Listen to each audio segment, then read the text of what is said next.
که رژیم صهیونیستی اشتباه بزرگی کرد، خطای بزرگی کرد،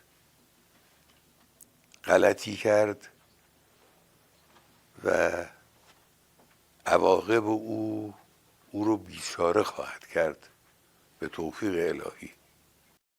نیروهای مسلح ما آماده هستند و مسئولین کشور و همه آحاد مردم پشت سر نیروهای مسلحند.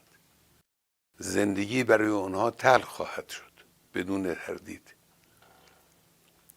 فکر نکنند که زدند و تمام شد.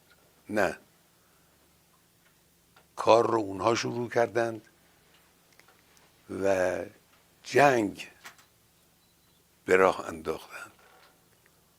ما به اونها اجازه نخواهیم داد که از این جنایت بزرگی که انجام دادند خودشون رو سالم خلاص کنن. مسلم نیروی مسلح جمهوری اسلامی ضربه های سنگینی بر این دشمن خبیث وارد خواهد آورد.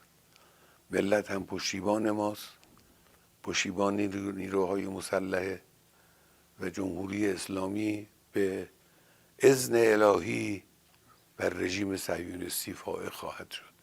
ملت عزیز این رو بدونن و مطمئن باشن و خاطر جمع باشن که در این زمینه هیچ کوتاهی صورت نخواهد گرفت.